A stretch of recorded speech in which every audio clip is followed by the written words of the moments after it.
Cette vidéo traite du merveilleux univers de l'horreur, du gore et de la terreur sous toutes ses formes. Par conséquent, et même si elle n'a pas pour but de choquer, elle peut heurter les personnes sensibles. Cette vidéo est donc recommandée à un public averti. Nous devons également de vous mettre en garde car elle peut contenir quelques spoilers et son langage y est parfois peu châtié. Vulgaire, somme toute. Juste un poil de cul, rassurez-vous. Bon visionnage. Oh, ben bienvenue à la boucherie du culte. Oh, l'émission au moins Ginette. Qu'est-ce qu'a dit l'équipe technique? Hein? C'est Ginette quoi? Ah, non mais moi j'ai pas envie de recevoir des polaroids de concombre, hein, merci. Comment ça? Ah, le surnom, ah oui c'est vrai. Oh, bah c'est Ginette Cocktail. Ah, faut vous servir. Ah. Non, parce qu'avant que je travaille en boucherie, ah, là où je travaille actuellement, ah, on fait ça le soir, discretos, vous êtes au courant j'espère. Et ben avant de faire ça, j'étais barmaid. Bah ouais. Et puis il y avait un alcoolo, un client régulier, hein, qui à chaque fois qu'il me voyait, à chaque fois il disait Ginette en cocktail. Bah c'est resté. Bon, par contre le tablier c'est obligé. Ah, on va peut-être l'enlever, je sais que c'est une émission un peu spéciale, mais bon. Non, je vous rassure, hein, c'est pas à moi, hein, c'est un emprunt. Hein. Je parle de la chemise uniquement. Hein. Oh, cette couleur.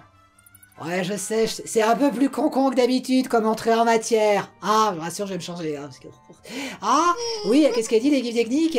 Qu'est-ce qu'on fait? Bah, Evil Dead. Ah, ah ouais, bah j'ai mis le temps. Bah t'as vu le monstre? Ah, bah, évidemment, j'ai pris le temps. Allez, Evil Dead 2, c'est parti. Générique. Je vais enlever le truc, hein.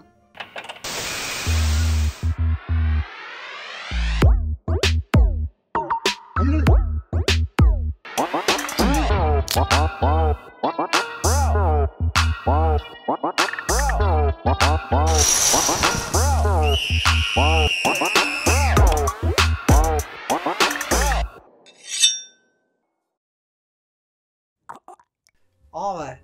Hein? C'est mieux tout de suite, hein? Oh, on va dire. Ben oui, c'est Ginette, hein? C'est toi. Ah, votre bouchère préférée? Ah, j'espère. Et moi, m'en vais critiquer, eh oui, Evil Dead 2. Il était temps. Mais avant toute chose, des avertissements, bah si, tout de suite, bah, il en faut. Là, il en faut, oula. Alors, de Uno, de 1, je ne vais pas rentrer dans le débat de savoir si c'est le plus grand film d'horreur de tous les temps. C'est votre film préféré? Eh ben tant mieux, hein? Moi je vous avertis tout de suite, pour moi c'est pas du 10 sur 10. Chacun son point de vue, comprends qui pourra, enfin comprends qui voudra. Oh bah je vais spoiler une poêlée, hein? Oh bah 37 ans le film quand même, hein? Et tu dis l'équipe technique, il n'y a jamais prescription, oui, c'est pas faux. Alors de 2, la secondo, non, deuxième mot, ouais, j'ai noté sur une feuille, les numéros, parce que moi je suis un peu quiche avec les chiffres, hein, sauf avec la caisse. Tout se passe très très bien. Donc, on ne peut pas comparer, selon moi, le 1 et le 2. Alors non, c'est pas une question de budget, là. Film studio, film indépendant, non. Alors c'est pas non plus que le premier, il est intouchable, hein. Déjà, vous l'avez vu, hein. Je l'ai bien tripoté, celui-là, lors d'une précédente vidéo. J'adore tripoter. Les gens? Oh non. Vivants? Oh non. Oh, bah c'est qu'on peut pas comparer ce qui est pas du même genre. Enfin, selon moi. Bah non. Le premier... c'est un film d'horreur qui est là pour terrifier, hein? Alors oui, il y a des éléments un peu grotesques dedans.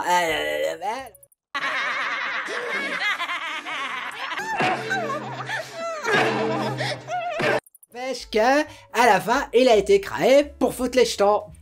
L'humour dans le 1 est presque involontaire, enfin un peu glaçant. Enfin, c'est plutôt là pour mettre mal à l'aise. Bah le 2. C'est clairement une comédie horrifique. Bah oui, y a pas un moindre moment j'ai ressenti de la tension. Eh ben non, il parodie presque le genre.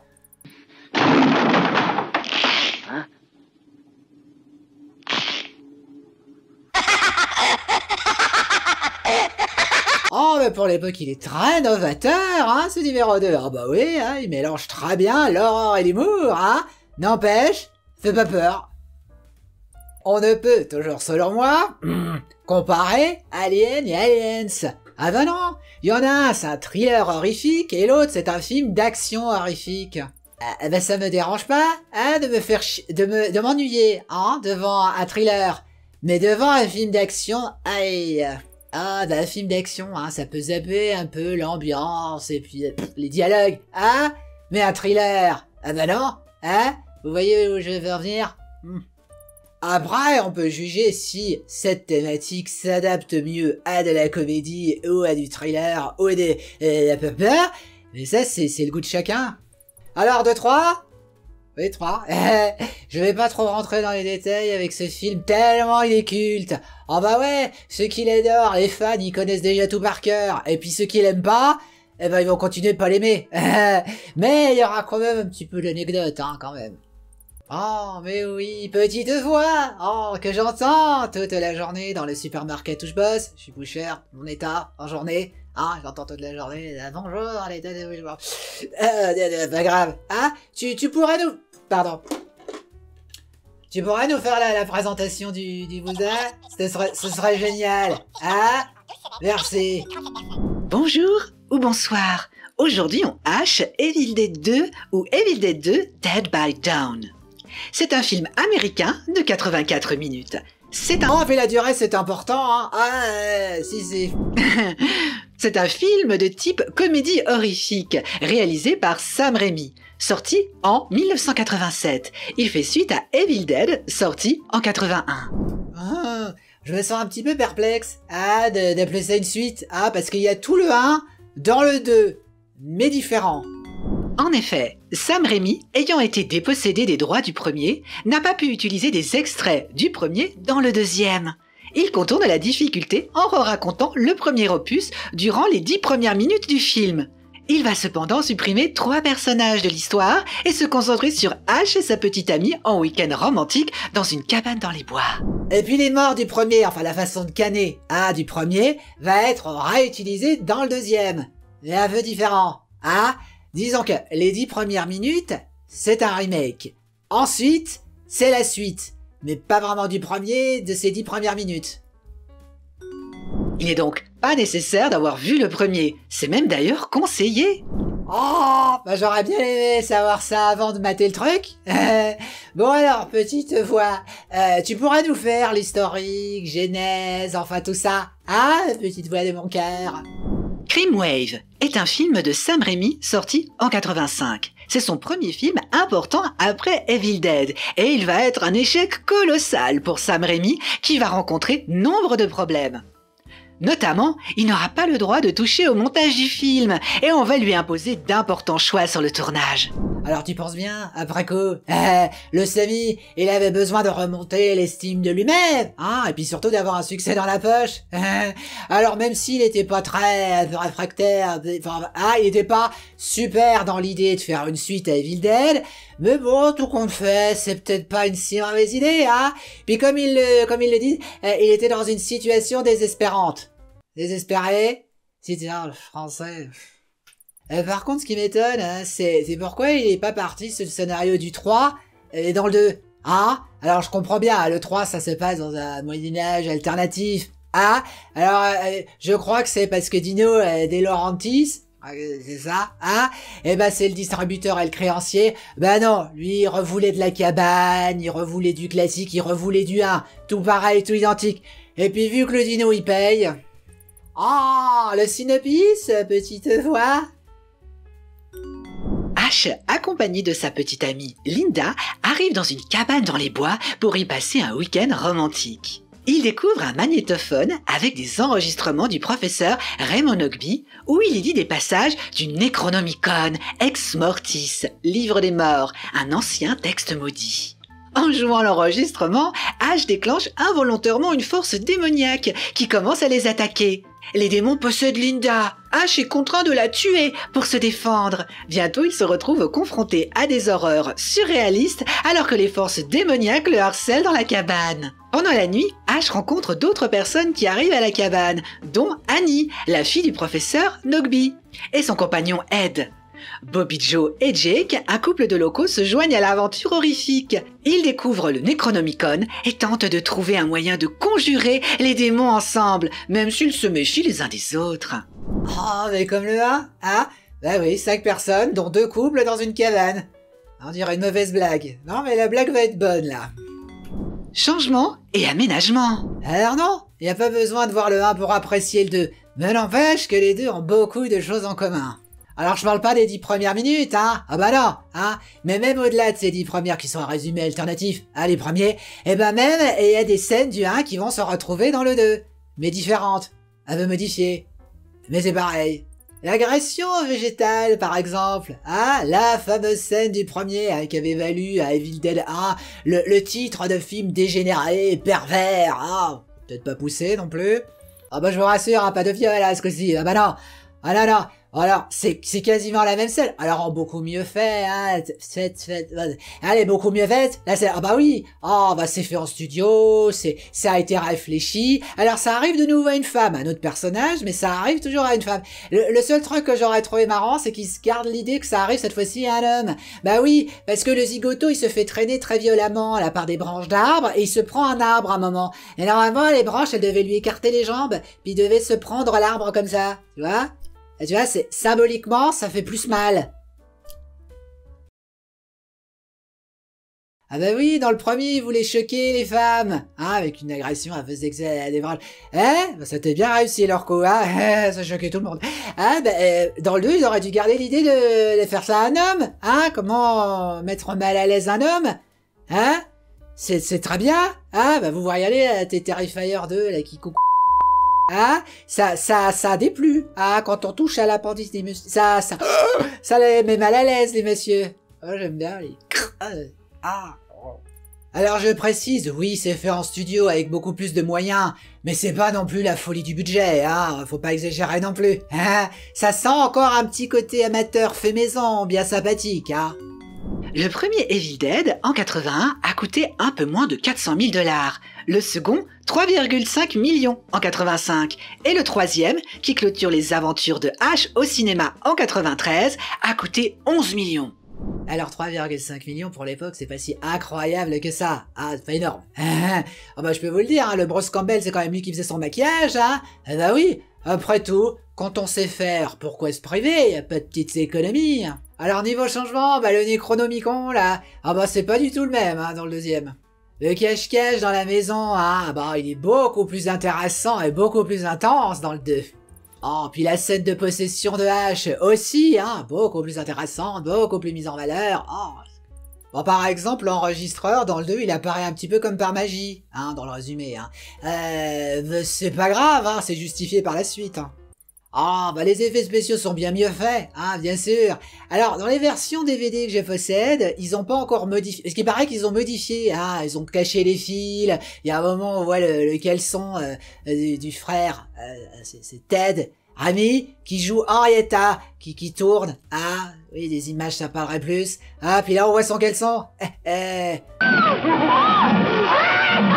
ça dérange pas du tout le visionnage, hein. En revanche, certains effets spéciaux ont très mal vieilli.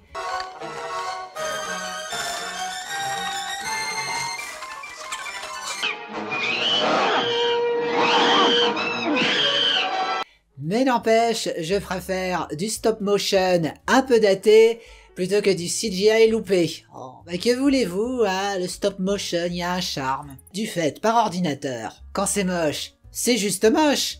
Eh ben oui, on peut pas voir dans le making-of le travail des artistes, on peut pas voir la marionnette, on peut pas voir... Voyez, puis en plus, il y a pas vraiment l'excuse, hein, avec une marionnette de dire « Ah, bah elle est présente sur le plateau ». On voit la tronche du truc, le réalisateur, il voit bien que c'est ça. Alors il essaie de camoufler le truc, de cacher un peu un truc. On est tous conscients de l'atrocité qui se déroule devant nous. L'ordinateur, on peut pas faire ça. En 1957, l'équipe et les acteurs du film The Giant Claw ne savaient pas à quoi allait ressembler la créature du film. Voulant économiser les coûts du stop motion, le producteur est allé demander à un studio mexicain de réaliser en post-production les effets du film.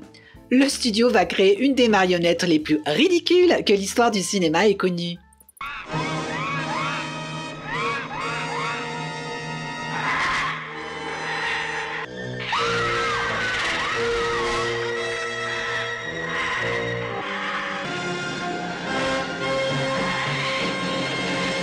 Oh bah j'imagine la tête de l'équipe quand ils ont vu ça à l'avant-première. Oh la vache.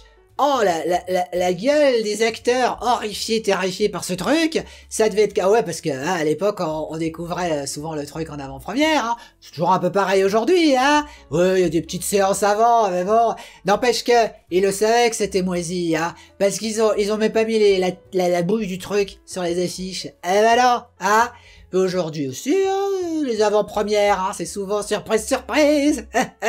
Oui, il y a les bandes annonces. Mais même dans les bandes annonces, hein, on peut modifier après coup encore. Ah, ouais, ça non plus, je suis pas trop pour. Ah, c'est rarement justifié, c'est rarement une bonne idée, je trouve. Ah, bon, ben non, il y a un moment, faut assumer. Moi, je dis, voilà, hein, ça ressemble à rien dans la bande annonce. Eh ben, tu restes. Oh là là, après ça fait des reshots, et puis ça modifie encore le truc. Alors oui, je sais, Sonic, oui, oh d'accord, là c'était justifié, des rares fois, hein, mais sinon je trouve ça un petit peu inutile. Oui, j'en reviens au changement de Evil Dead 2. L'humour. Alors là, c'est sûrement le plus gros changement entre les deux, ah, l'humour. Ouais, en tout cas, c'est ce qui plaît et déplaît le plus. Ah, alors oui, tout est extra, 200%, 300%, hein. Certains diront même que c'est un peu surjoué.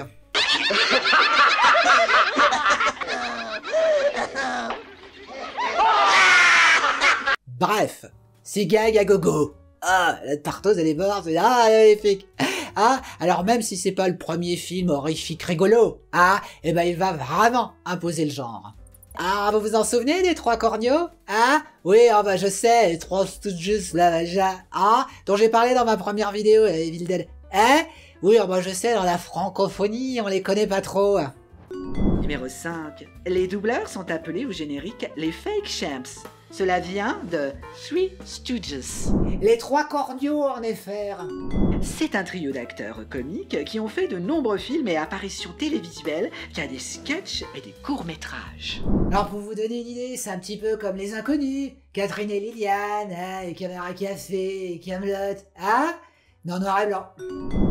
Ah bah là c'est retour, mais alors à fond les ballons, hein. On nous cause de l'œil du démon qui file dans la bouche.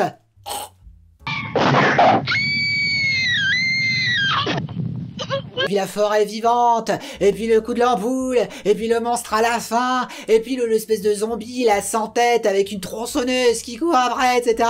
Et puis qui rigole. Comment elle fait, là, sans la tête? Ah oui, la tête, elle est pas loin. Eh ben non, là, on est en plein dessin animé, hein. Oh, mais ça me dérange pas, hein. Je trouve ça juste spécial comme parti pris. Puis il y a même des scènes avec des gerbes, des hectolitres de sang qui giclent juste pour faire rire. Non, mais vraiment, hein. Et puis alors 2 secondes après, il n'y a plus une goutte de sang.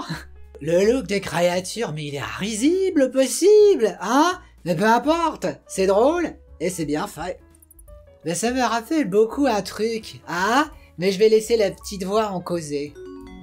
It's a Good Life est un épisode célèbre de la série télévisée The Twilight Zone, diffusée pour la première fois en 1961. L'histoire se déroule dans un petit village isolé, où les habitants vivent dans la peur constante d'un jeune garçon nommé Anthony, qui possède le pouvoir de manipuler la réalité avec son esprit. Il crée ce qu'il veut et élimine ce qu'il n'aime pas. Les habitants se soumettent à ses caprices par crainte de ses pouvoirs. L'épisode culmine lorsqu'un personnage, poussé à bout par la terreur constante, est transformé par le garçon en une créature hideuse et le condamne à errer dans les ténèbres pour toujours.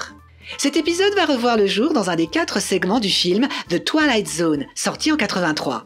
Réalisé par Joe Dante, le réalisateur de Gremlins 1 et 2, cette partie du film va faire forte impression par la qualité et l'originalité de ses effets. En effet, des personnages de dessins animés prennent vie de manière effrayante.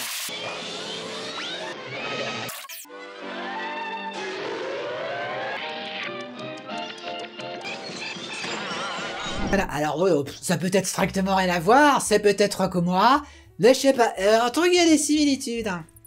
Oh bah faut pas oublier que les années 80, eh ben c'est un petit peu la décennie des pièges rigolos au cinéma. Ah bah oui, regardez, Rambo, Die Hard, Home Alone.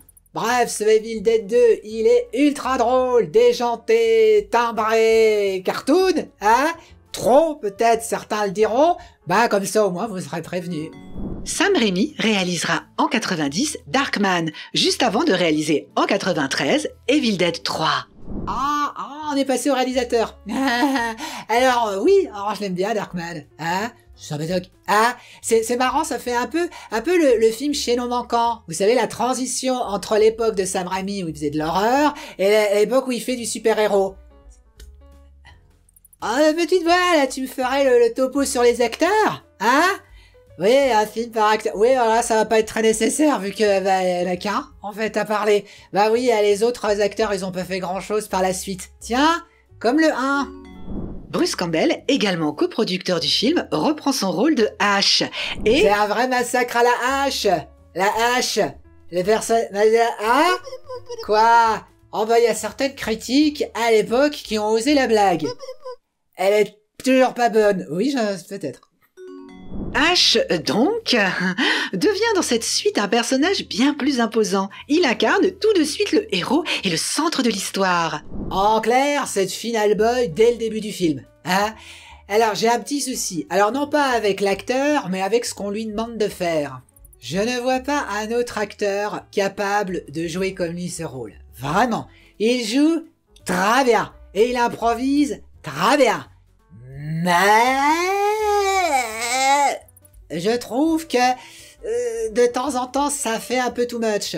Un peu trop. Ah, c'est-à-dire que si tu vois le film, hein, où je te tutoie, non, hein, si vous voyez le film en entier, eh ben, au bout d'un moment, ça peut peut-être un peu en irriter certains et certaines. Remarquez, j'ai vu ce film pour faire cette vidéo. Peut-être que dans un autre état d'esprit, eh ben, j'aurais rigolé poilé tout du long. Ah, de nouveau, ça m'a pas cassé les bonbons, hein. Non, non, c'était vraiment sympa. C'est juste qu'il y avait des moments où je faisais...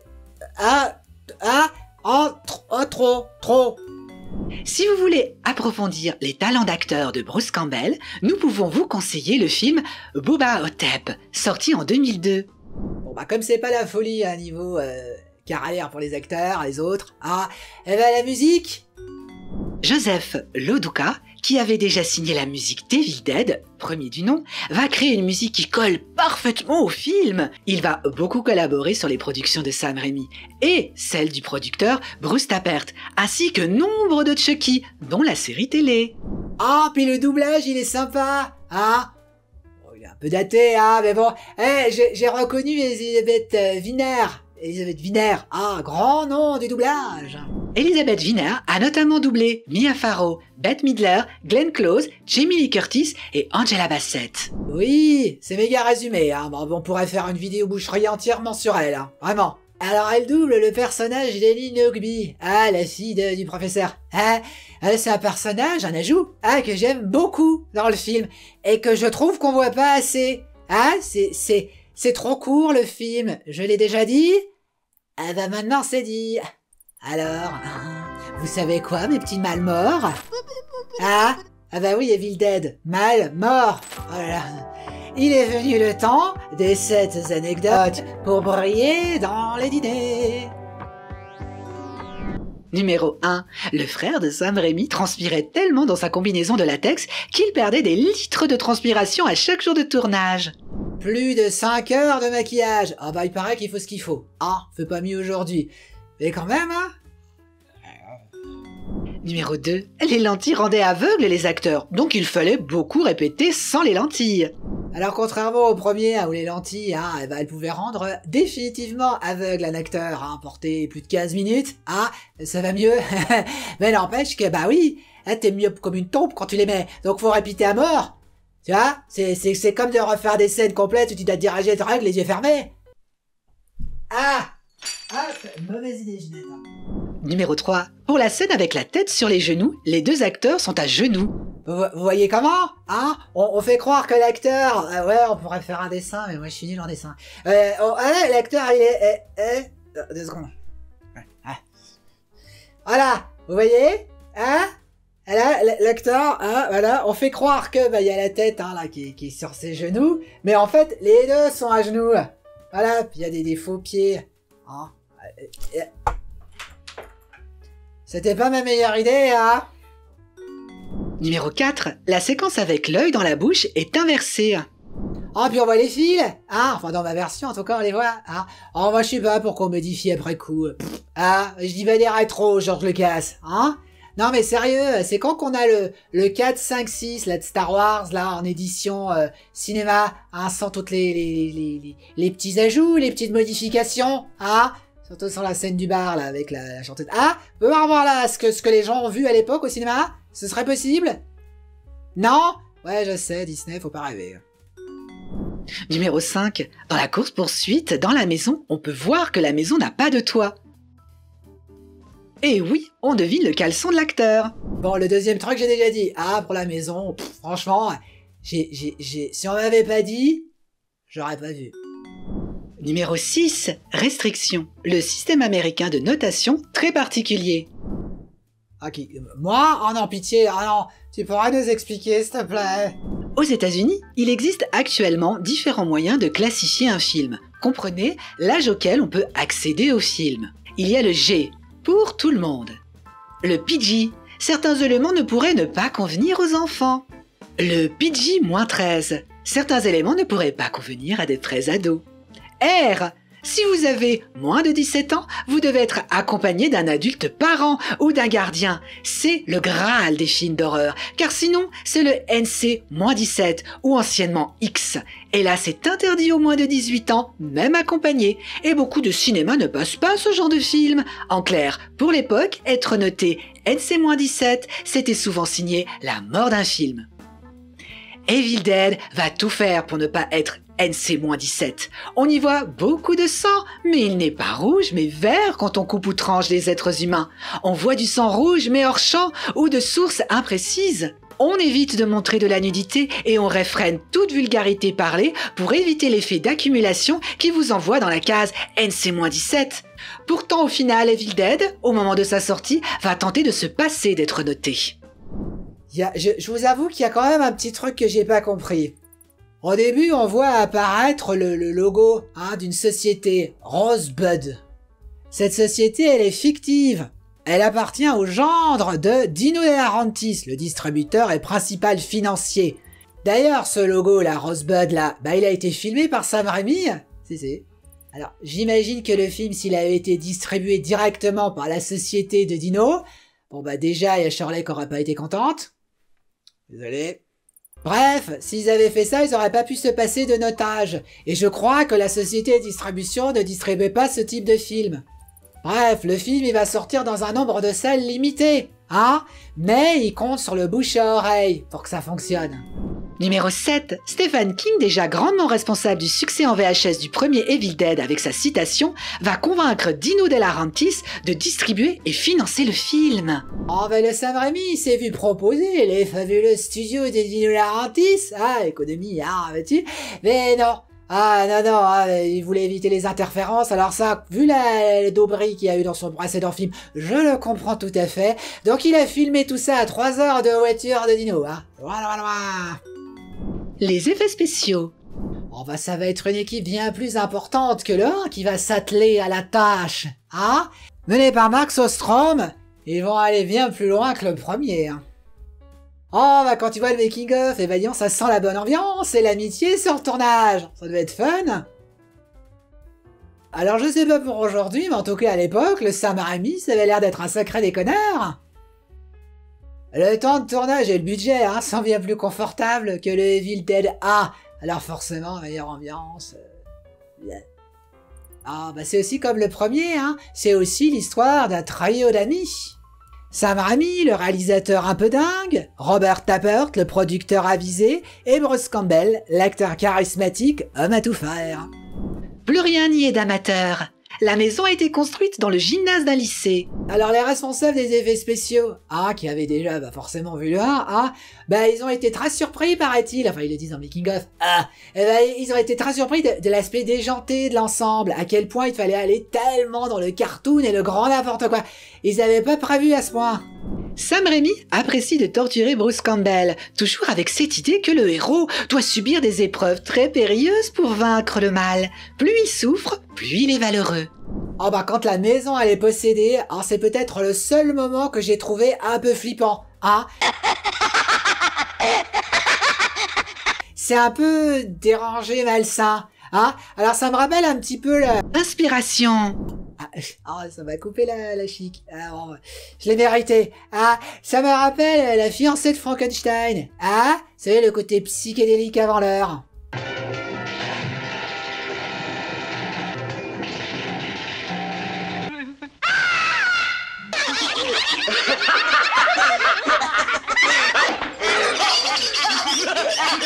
Oh, il y a toujours cette recherche du cadrage original ou de rendre hommage à des vieux films avec des nouveaux effets novateurs, hein?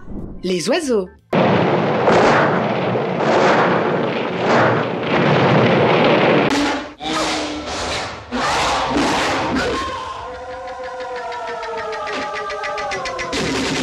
Le magicien d'Oz.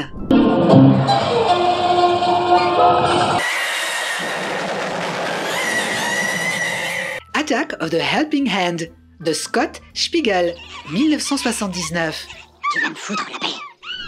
Alors là, bon là, c'est quand même un court-métrage, hein, de celui qui va écrire Evil Dead 2. Alors je vais pas vous faire écouter. Ah, l'imitation, machin. Ah, mais à 1h14, eh ben, il y a une musique qui rappelle un petit peu Batman, hein, enfin, qui va sortir 2 ans plus tard, hein. Mais n'empêche, tout ce petit monde, eh ben, en fait, il s'inspire The Wolfman, sorti en 1941. Alors, je vous conseille à vous taper Wolfman, Batman, hein, les comparatifs. Vous allez tout de suite entendre.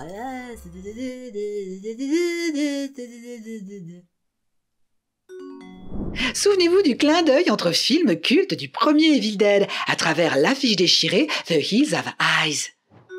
Numéro 6.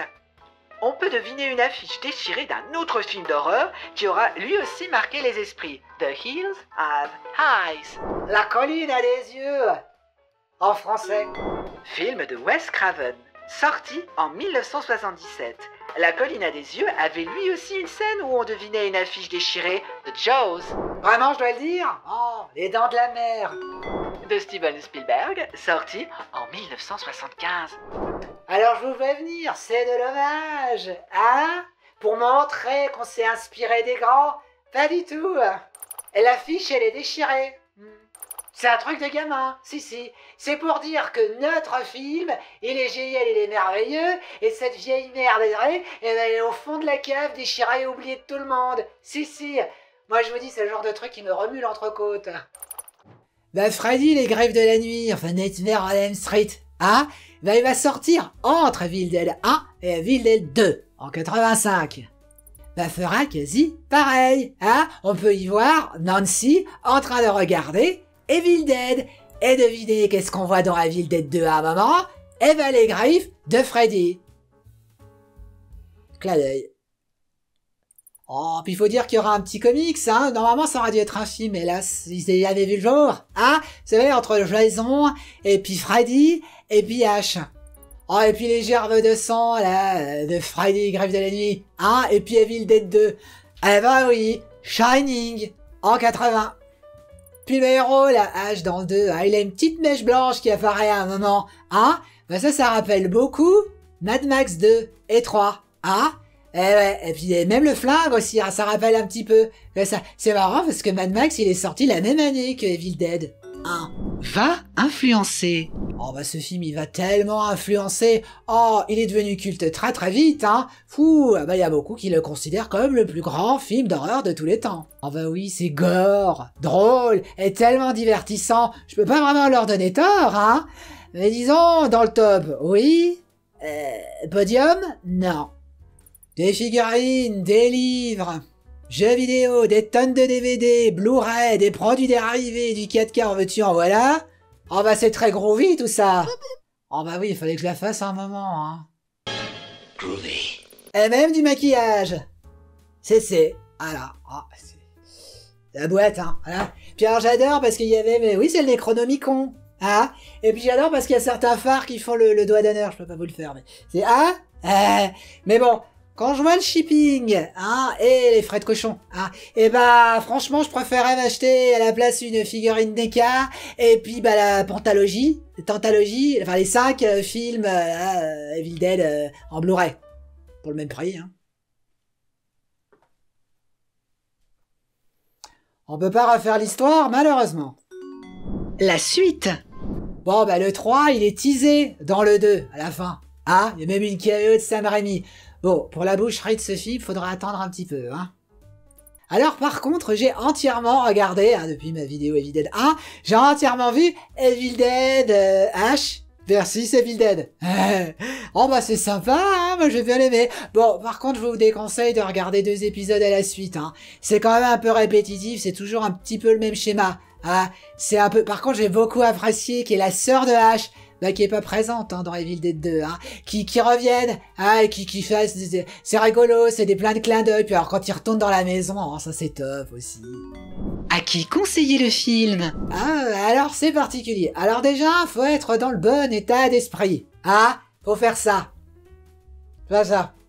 Il faut être prêt et prête à voir un délire cartoon horrifique. Tout est extrêmement exagéré et va très très vite. Alors oui, c'est violent. Mais disons que c'est plutôt dégoûtant, plutôt que traumatisant. Note de Ginette la Bouchère. Bon alors, hachoir de dinette, y a rien à grailler.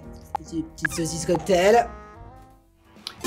La beefsteak classique, le hachoir basique, classique.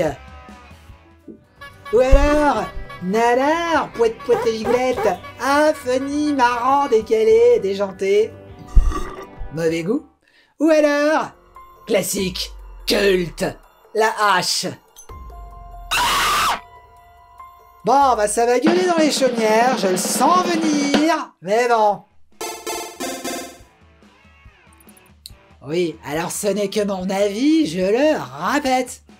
Et là, je vais tenter de me justifier. Subjectif, un film.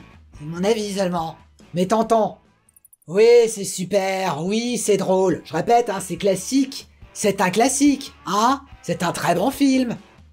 Mais, n'empêche que je trouve qu'il est trop. Voilà. Ou pas assez. Ça dépend. Moi, je le juge au jour d'aujourd'hui. Et pas non plus à l'époque.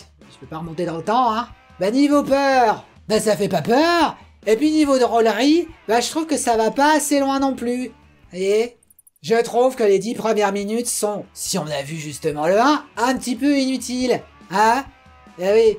Et puis, n'empêche de recycler beaucoup de choses du 1 dans le 2, on revoit quand même les mêmes scènes, les mêmes morts, il y a pas vraiment de surprise, c'est pas si novateur que ça, en fin de compte, si on a vu le 1. Alors, c'est un des rares cas où j'accepte qu'on vienne me dire « Ah non, mais Ginette, t'as complètement tort, c'est cute. » je comprends les arguments. Vraiment, Conseil shopping de Ginette. Qui dit cul, dit présent streaming à peu près partout. Ça je sais. Mais que voulez-vous, moi j'aime bien posséder physiquement des trucs que j'aime beaucoup.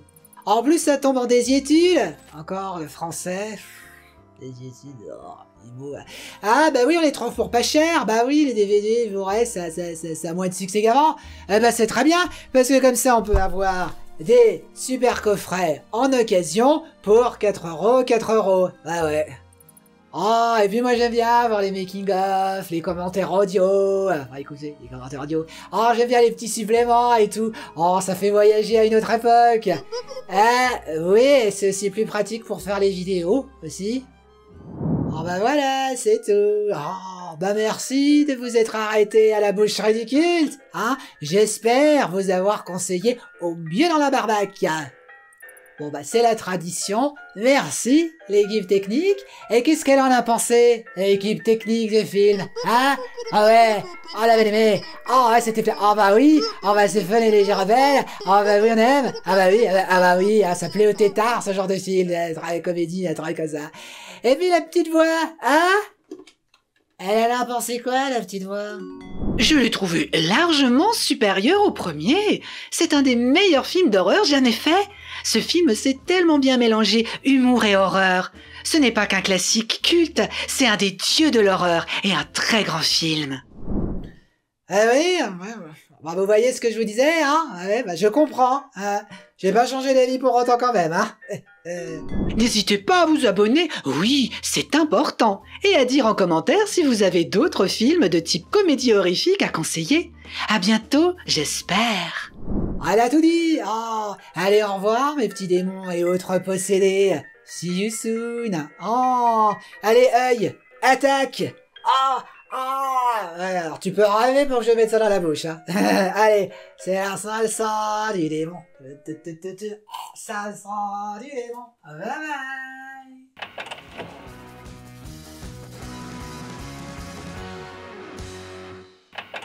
Ah, mais moi je trouve ça marrant, hein, cette espèce de manie très vulgaire de vouloir mettre des choses très sales et de très mauvais goût dans la bouche d'une femme.